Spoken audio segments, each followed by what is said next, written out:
What's up, guys, and welcome back to the God of Thunder podcast in this special edition with some breaking news. Right, Justin Herbert has just been. We've just been notified that Justin Herbert may be undergoing surgery in his right index finger with his injury from this past game against the Denver Broncos. Um, so I just wanted to come up on here, do a quick podcast in regards to the Justin Herbert injury, kind of walk us through that, and then also, let you guys get introduced to Easton Stick if you're not familiar with him already, just so we could talk about him and his potential. Because as we do know, he's starting this week against the Las Vegas Raiders, and there's really no shot, no chance that Justin Herbert's going to play this week. So let's jump right into it. First, I'm going to start off with Justin Herbert, right? So we all know that in this game against the Denver Broncos, he started off real slow. I think he was like 1 for 6 to begin the game. He looked real uncomfortable in the pocket. I mean, they were obviously blitzing Justin Herbert a lot. He was sacked 4 times in the quarter and a half that he did play. So the offensive line was just absolutely horrible this game.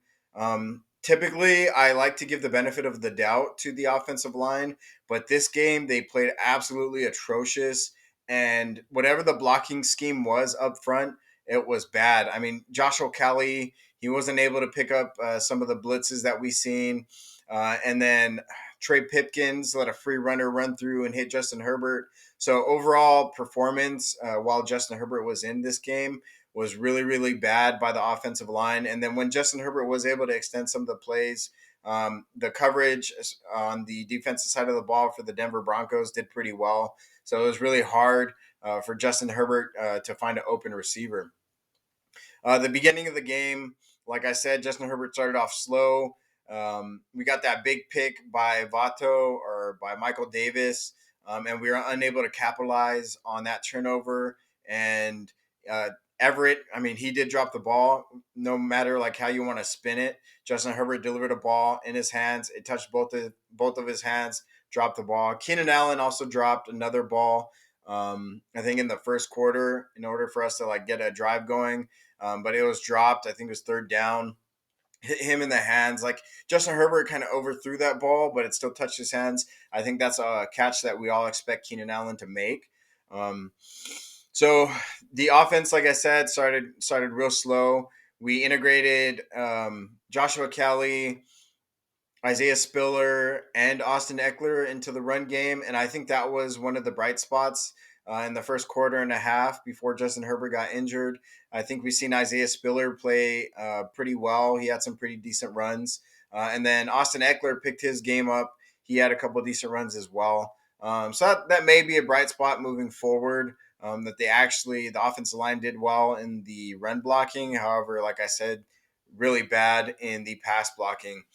So in the second quarter, on the drive that Justin Herbert got injured, he was making throws. I think we upped the tempo for that offensive drive, and he was actually making the throws. He was rolling out of the pocket. He was looking real comfortable throwing the ball, had some good completions.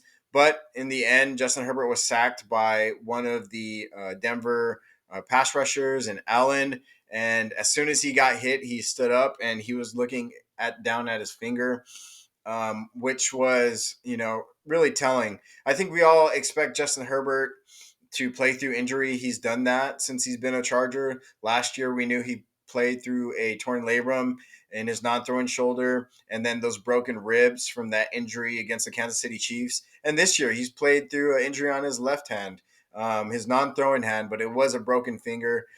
And I mean, I don't know what the odds are in the NFL of a quarterback breaking a finger on both of his hands. Like, that's just crazy. I can't believe he broke a finger on both of his hands now. And now he was obviously already ruled out against the Las Vegas Raiders because of the injury. He's seen a couple specialists this morning. It is Monday, so I believe he went to see two specialists this morning to try to determine if he was going to be able to come back. And then now there's reports from Adam Schefter that he has officially like broken his finger, and it looks like he is looking at the idea of getting surgery, which there's real no time frame. I'm going to take you through like the standard time frame of a broken finger, but it looks like he's going to get surgery and be out for the season, which may not be a bad thing, especially considering that we lost to the Broncos, which really ultimately takes us out of the playoff contention. I mean, we had a very slim chance before this game, but with us losing that game, like we're really really behind. We're still in 12th spot, but everybody in front of us won, which just makes it that much harder. And then moving forward with Easton Stick, I just don't see us winning enough games to even be thinking about the playoffs. So just going back to Justin Herbert's finger, so he has a fracture to his right index hand, or his right finger, his right hand, his index finger, which is his throwing hand. And if you know, your index finger is basically your pointer finger. And for a quarterback, I mean, that's obviously pivotal, right? That's the C on the football. That's where you grip the football. And then also in his release, like when you release, if you've ever played football and thrown a football, you know that your index finger is like part of that release. So that would definitely affect his accuracy. And especially if he has to wear a splint. So just to kind of walk you through like the standard fracture of a finger. So first of all, you're going to have to wear a splint to protect that finger while it heals. So big impact on throwing and grip. And then you'll usually keep the splint on for 3 to 4 weeks as your fractured finger begins to heal. You'll need to avoid strenuous activity for another 2 to 3 weeks after, but movement would be extremely important in the healing process. So, I mean, if we take the minimum on that, minimum of 3 weeks with the splint, if he doesn't get surgery, and then a minimum of 2 weeks without strenuous activity, um, without the splint, and him like rehabbing basically, which would take him out for the remainder of the season. Now, if he does decide to get surgery, I'm not too sure on like the recovery process for a surgery, but I'd imagine it'd be along the same line or time frame. So just so you know, all this information was from the Cleveland Clinic on a standard fracture of your index finger.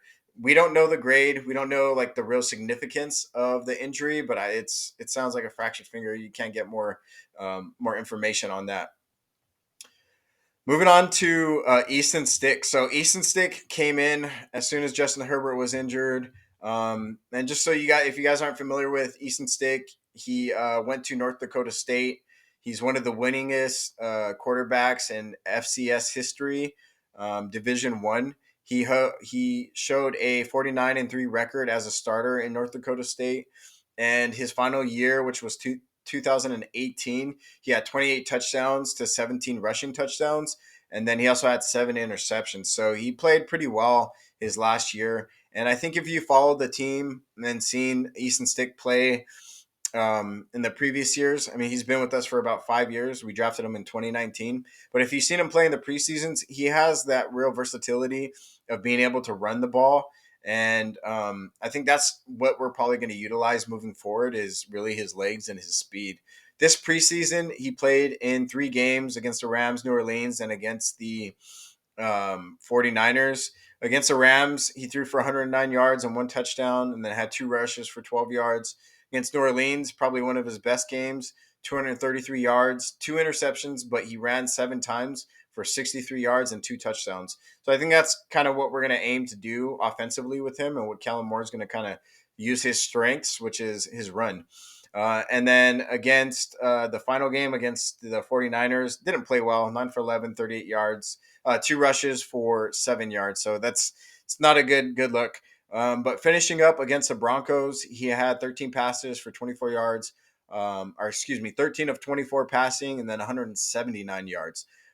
One of the big things that he did do, excuse me, was that long pass, 57-yard pass to Quentin Johnston, which was great to see, and finally see Quentin Johnston catch a deep ball, and it looked good. So it's, I think if we're looking at it right now, right, we're gonna have Easton Stick start for the remainder of the season.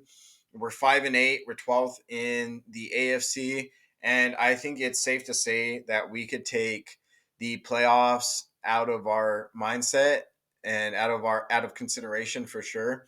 And what we're looking for is to get a good draft position and to let Justin Herbert heal and recover. That way he's ready for next season.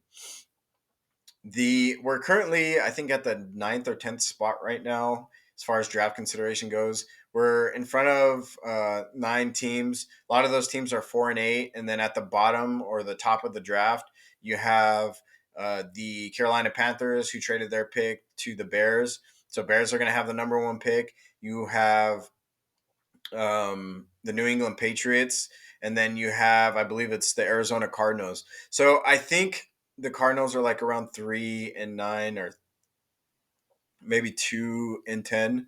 I think it's 3-9. So if you're looking at it, I think we have the potential to get a really good draft pick this year, considering Easton Stick's going to be playing, and you know we're just not that good offensively. It's been bad. Like, we started off pretty good at the beginning of the year, the first half of so far of this season. We were playing really well. We had a good red zone percentage, but we've since fallen off in the past 3 to 4 games, and haven't really been able to move the ball. And that's with a Justin Herbert, right? So now replacing him with the Easton Stick, I can't imagine that our offense gets too much better, if better at all. And I think what we're looking at is, a lot of losses in our future. And like I said, though, that's not a necessarily a bad thing. That's beneficial to us because, like I said, we're going to get a better draft pick. And whether we try to draft Marvin Harrison Jr., or maybe a Brock Bowers in tight end, or maybe a Kool-Aid from Alabama in cornerback, it's really going to depend on who our coaching staff is next year. But I mean, the better the draft pick, the better for us, right? It also opens up the window for us potentially trading down in the draft and accumulating more draft picks. So there's still a lot to tell. Not sure the way forward right now. That's up for discussion, and I'm gonna do a video on our potential draft position and our potential um, we're potentially going to draft, and what we're potentially going to do in the draft, and what type of players we're going to be looking for, and who would benefit like our group moving forward. But like I said, that's going to depend on who we get as a head coach, because we all know Brandon Staley. We've discussed it many times before in my short reign in this podcast, and I think that I think Jim Harbaugh is the answer. And I think that's our number one choice. And I think that's the way this organization needs to move forward in order to get us to a Super Bowl, right? He's a winning coach. He's a prior Charger in the early 2000s. He played quarterback. He's familiar with the organization. He was here when the Spanos family, since the Spanos family's been here. So there's talks of him signing a contract with the Michigan Wolverines. There's nothing in writing, though. They don't want him to venture off into the NFL. He didn't put it in writing. I think if that was going to be the case, he would have already signed a contract. We all know he was suspended for 6 games this year, which is not a good look. Like, why would you want to stay in the NCAA if you're going to be suspended all the time? And the NCAA hasn't even made their decision on whether or not they're going to suspend him. So that's still up in the air. And I just don't think that that's going to be something that he's going to want to stick around for and flirt with the potential of being suspended for another 6 games or even a year. I mean, who knows what that's going to look like, right? So I think that he's going to be our first choice, and hopefully is the one that ends up taking the head coaching position.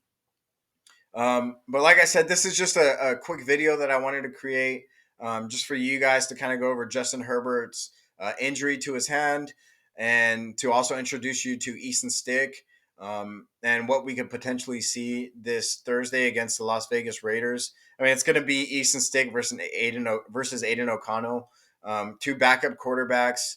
And it's going to be quite an interesting matchup, considering that the Raiders lost 3-0 against the Vikings. And I mean, that was a horrible game. I thought our game was going to be the worst game of the year when we played the Patriots 6-0, but they somehow they figured out and managed a way to top us with a game that ended 3-0. So that's obviously good for the Raiders. Their defense is playing strong, and they have obviously Max Crosby, who's going to be giving Easton Stick hell the whole game. Easton Stick was struggling this game to see the pressure coming. I mean, he gave up 2 fumbles, which one was called back. Max Crosby's probably going to have a huge game against the Chargers this week. But we'll get in more into that when I make my preview video for this week's game. with the Los Angeles Chargers traveling to Las Vegas to take on the Raiders. All right. Again, this was just a recap. Um, Please like and subscribe. It really helps out, gives me that motivation to keep making these videos. And then I'm also open to constructive criticism, right? If there's any ways you think I can make this video better, then go ahead and let me know. Put it in the comments or shoot me a message, however that works on YouTube. Like I said, I'm still new to this. So definitely let me know. But again, like and subscribe. This is the God of Thunder podcast. I am the God of Thunder, and bolt up, baby. I was